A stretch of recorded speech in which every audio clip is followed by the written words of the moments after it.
Welcome to Across the Desk, where we discuss entrepreneurship, small business, and everything in between.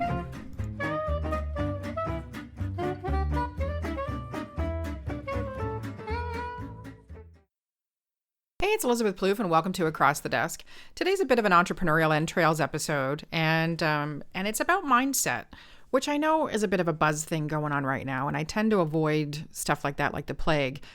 But there's just a few things that have been happening over the past probably 6 months to a year and more recently that I'm thinking, you know what, maybe it's not such a thing to be ignored. And part of it came down to a personal situation where something happened, and it's not life-threatening by any stretch of the imagination. It just really pissed me off. So somebody that I know has a certain mindset about personal appearance. And it influences pretty much everything they do, every decision that they make, and how they engage with people and what have you. And if that's your bag, that's totally cool. If you run your life by that and it makes you happy, that's fine. It's when that mindset influences your engagement and interactions with other people and to the point where you are potentially being detrimental to that other person because of what you think, that it becomes an issue. And this is what ended up happening. Their fixation on external appearances resulted in them saying something to somebody I care about, and it was just completely off the wall and inappropriate.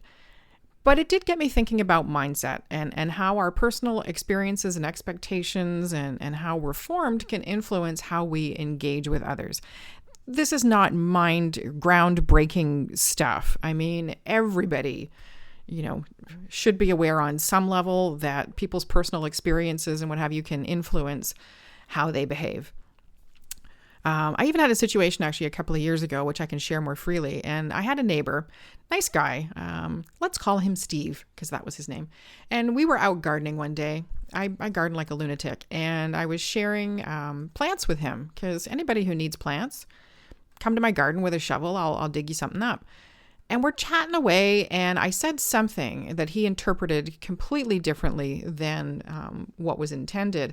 And it was really interesting because he turns to me and he says, "Oh, you think that way too?" And I was caught a little off guard, and I said, "Oh, you think that way too about what? Where did we go here?" We took a little segue. And he went off on this racist rant. And he's telling me all these things that I've never experienced in person before.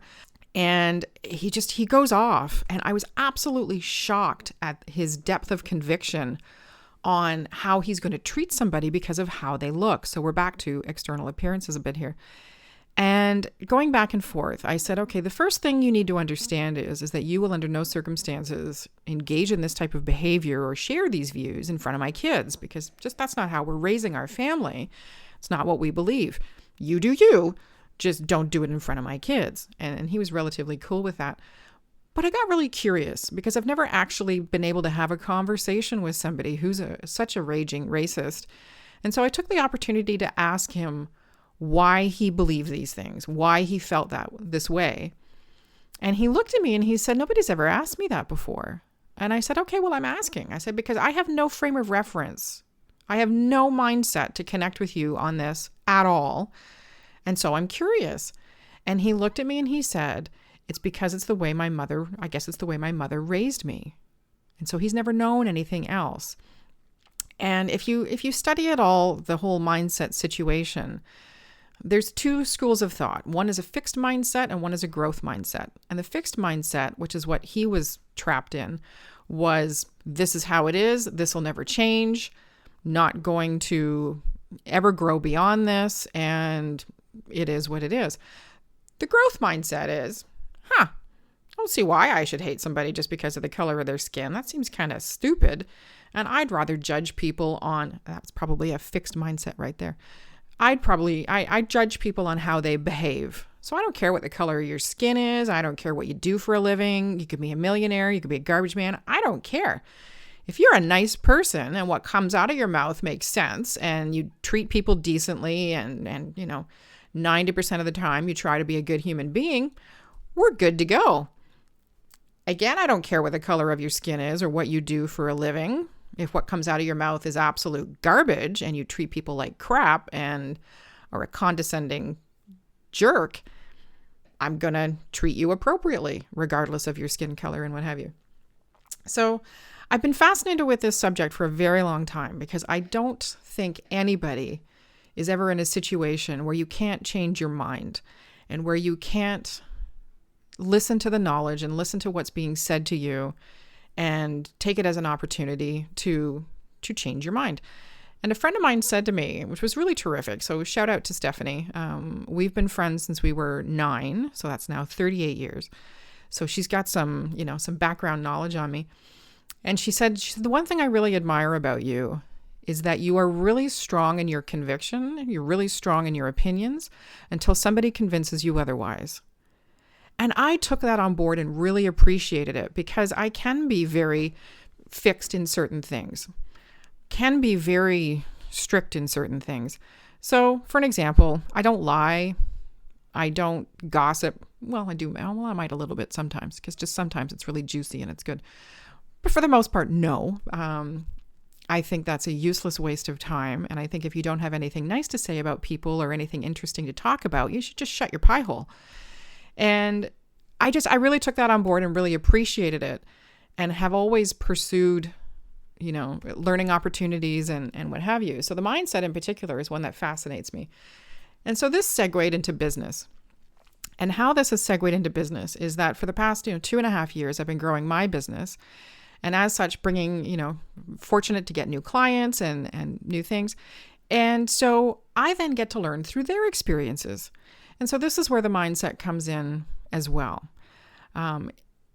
What I'm finding over and over again now with small businesses is that they're dealing with creative professionals, of which I am one. So I'm not sure if I'm going against the brotherhood or sisterhood or whatever, but I find this quite fascinating that the small business owner believes they're getting a certain thing when they work on a project with a creative person. And then what they end up getting isn't what they expected. Or on the back end, they're not aware of what's missing and the future consequences of that. And I firmly believe that part of that is business related, and some creative professionals just believe that that's how you do business and you need to nickel and dime people and you got to charge for every little thing. And some of it, I think, is a scarcity mindset where they believe that if they give all the original files for something and they fully disclose the process and everything to a client, that they're going to lose that client. And so this is a way to kind of chokehold them into being a part of their portfolio.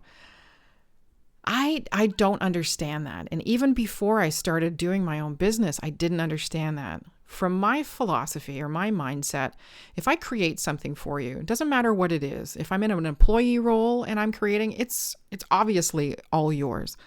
Now as an entrepreneur, that mindset hasn't changed. I go into each relationship with a client believing that whatever I create for them, it's their property, not mine, including the original files, including the whatever. And I've been screwed over, I think twice in the grand scheme of things, where I've created a ton of stuff for somebody and they didn't end up paying me a penny. Growth lesson for me.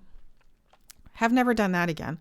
And that's, that had a lot to do with their mindset, which is why I don't talk to that person really anymore. But I fully believe when I go into a relationship with a client that it's about their success, it's about doing the best job for them, and it's providing value for what I'm charging. And that influences everything. And I see clients now. I had an example a couple of weeks ago with somebody who they're developing a new website, which I've now taken on the project. And they approached somebody who created a website overview. And when I received this, it was completely different than what I expected. Once I got to know the client and once I got to know some of their other online presence. And it just wasn't making sense, but I went ahead with the project, creating it based on that. And it wasn't fitting the client either. Discovered that pretty quickly. And then she showed me the examples of what she had sent to this agency to create this for her. Nothing alike at all. And I thought, okay, this is probably the 4th or 5th time where a client has had something created and the person doing it for them has gone ahead with their skill set and what they think it should look like and what they're used to doing, and an eye on the margin of, effort versus profit and all of those things. And it just doesn't fit. I mean, my personal favorite is a client that was told, I don't need your input. I know what I'm doing. Just let me do it. And then when you go and look at the guy's portfolio, he basically takes the same thing, cookie cuts it, slaps a different color on it, and ships it out. I'm like, what in the absolute hell are you in business for? What are you doing, pimping yourself out for websites and whatever when you're not listening to anybody? You don't have a growth mindset. I mean, your mindset's a bit effed. If you're not even going to sit down with a client, listen to what they're telling you, and understand what you're supposed to be delivering versus so stuck in what you think you know and your experience and your whatever that you can't see beyond what you should be doing. So I found this fascinating, and a couple of, from all of this experience, and sorry, I'm a little stuttery, but I get quite passionate about this because my mindset is you operate with honesty and integrity. You listen to what the person's saying. If you can't deliver what the person's saying, then you shouldn't be on that project. And that might pinch up front because you need the cash or whatever. But in the long term, people are going to respect the fact that you're like, you know what, this is beyond my skill set. And I think you'd be better off with this colleague of mine. Do yourself a favor and have a partner referral situation where if it's beyond your skill set, you know who you can call in, number one. And I find it fascinating that personal mindset can so influence business, and to the detriment sometimes of the relationship or the client. And I don't know. It stumps me. It stumps me every day when this stuff shows up. And, the creative person hasn't taken the time to educate the client that if all you want to pay for is the PNG and the PDF, that's totally fine. But I don't think they ever tell them. So by the way, that can't be changed by anybody else but me. And it's that scarcity mindset that comes into play, and that forcing the client to come back to you. And the client, completely oblivious, has no clue that if that person goes out of business or if they, find somebody they like working with better, it's going to cost them, double or triple what they originally paid in order to get these files to work for them. We can't edit PNGs. We can't edit PDFs. It just can't happen. And so, I don't know. I encourage everybody, one, if you're stuck, if your business isn't growing, if you're struggling with networking, if you're struggling across the board, to take a step back. And I believe me when I say I understand how hard that can be. I understand how hard it can be to step back from networking and promoting your business, especially if you're in a slump or, you got invoices to pay or what have you. But it's worth your while to step back and evaluate what your mindset is, how you're approaching your business, how you're allowing personal experience or what have you to influence the decisions that you're making when you're dealing with clients, and to get help. I have a coach. Holly Simmons is my coach. She is a terrific coach. It's not even so much about accountability. It's about reflection and introspection and getting a perspective on my mindset and if I'm going the right way. And of course, you roll into the situation where that person, your coach's mindset, can influence as well. But I think overall, it's always worth looking at what's influencing your business decisions, looking at how you are engaging with clients, and if your mindset has gone to a scarcity fixed place that you are maybe not delivering to the level that you could, or you're holding back or what have you, and moving towards that growth mindset where you're like, you know what? I'm going to give you everything because it's yours. I created it for you. And here's what you can do with it. And here's what happens if I don't give you these files. And take that opportunity to teach and provide even more value to your clients, because they're going to appreciate the honesty. They might not get the detail. They might not have the level of understanding because it's not what they're in business to do.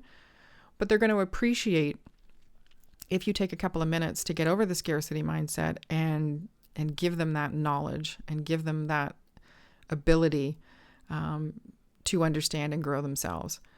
So it's a bit of a weird podcast today, but it's been just bugging the shit out of me forever and a day that narrow mindsets and people not wanting to learn and grow, and damn, get past it. If you're in a fixed mindset, you haven't picked up a book lately, you haven't listened to a podcast, you haven't done whatever, and you just find you're doing the same thing over and over again, and you're holding back on files, and this scarcity mindset's creeping in and whatever. People, there's this thing called Google, and you can look shit up all over the place, and it is going to provide you some information that would be awesome for you to take on board. Some of the resources I go to are like John C. Maxwell. Jim Quick is a new one that I've just picked up, and his is more about mental acuity and mental exercises, but it's quite good. Brene Brown, good old Oprah. She's just fantastic. I meet her one day. She's changed the world, that woman. The other resources that's come up over and over again for growth, for mindset and information and whatever is Carol Dweck. And I'm trying to find out how to spell her name. I think it's Dewk. And she's got a terrific TED Talk. Dweck, sorry, Dweck. And it's all about the power of beliefs and mindset and things like that. I personally love the stuff that she writes about. The TED Talk was a little rough for me, but it's always worth taking a look at. So that's just another resource that you might find helpful. There's tons of resources. The first step is acknowledging that there's an issue, and the second step is, getting the help to do something about it. So that's it for today. Just talking about mindset. What are you going to learn? What are you going to do? Are you stuck? Is your business stuck? Maybe it's your mindset that's holding you back. Try and reflect and contain how your mindset might be influencing how you do business or in your personal life. The situations that I've run into. I don't know. That's it for today. It's a bit of a rainy day here in Burlington, so maybe it's time for a deep thought. Ha ha ha. In that ironic moment. I hope you're having a fantastic day. If you've learned something new recently, or you have a resource or something that you'd like to share, please pop it in the comments. Always love to see that stuff and share. Have a fantastic day. Bye-bye. Thank you for listening to Across the Desk. You can follow me on Twitter at MCBComms, Instagram at MCBCommunications, or visit mcbcommunications.ca to see where else I'm hiding out.